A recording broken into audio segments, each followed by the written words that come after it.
Hello friends, जय Jagannath. Finally आज देखिपार आमर दरटा साइड तो बन्या पानी माड़ी माड़ी आसलानी। तो मत लगुच प्राय आम साइड तो खाली सीधा तो देखिपार केते जोर पानी माड़ी। तो जो गत राति वर्षाटी होता तो प्रबल अति प्रबल मात्रा वर्षा होती तो से सब बोगी तरंग हो गलानी पानी।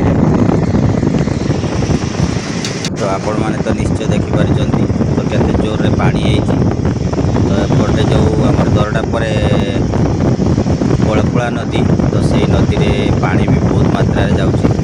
तो बहुत जोर से सुओ चली आखपाख गाँव में सब पानी पशिगलानी। तो चाष तो ए वर्ष हबार चान्स ना। तो आम जाइए ससुर घर पाख माने आम वाइफ को भाई घर से बुलाबुली कर सारी पलि आसलु।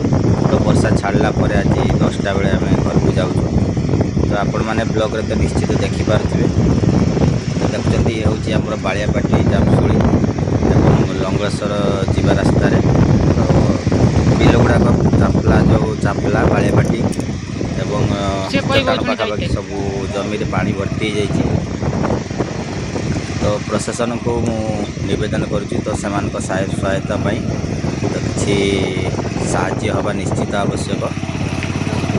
तो देखिपार केते जोर रे पानी माड़ी। तो लोक घर को मध्य पानी पशिगलानी भावुची मु।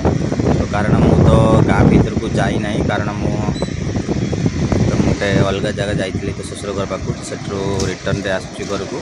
तो देखते ये लोक मैंने समस्ते माछ भी धरवे व्यस्त अच्छा। यहाँ हूँ आमर आकंदी पुल पाखापाखि। तो लोक मैंने सब माछ धरवे व्यस्त अच्छा कारण नई नाल सब पानी भर्ती एवं चाष नष्ट। तो लोक मैंने कौन करेंगे तो से माछ धरुंच निजर जीविका बचाई माछ धरुंच मुठाए पेट को दाना नौ। तो आशा करुँची तो फ्रेंड्स बहुत दुख लगुच बन्या पानी देखिकी। तो कारण बहुत चाष जमी समस्त नष्ट हो गला। तो कारण आम हूँ सब चाषी जड़े जड़े। तो आमर जीवन बचाई तो चाष निहाती आवश्यक। तेणु चाष नष्ट होगा आम खाइबा भी पाइबनी। तो आपण मैंने तो पानी देखिए जापर तो केते जोर कौन पानी माड़ुची।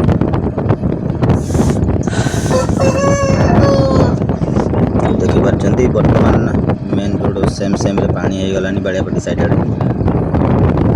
तो आपण मान साइड आड़े केते जोर कौन पानी माड़ी आपण मैंने निश्चित कमेंट माध्यम रे जनइबे। वीडियो जदि भल लगुता है निश्चित टिके लाइक करेंगे कमेंट करेंगे। तो कारण मु बहुत दिन पर पुणी मो चैनल को रिटर्न आसी।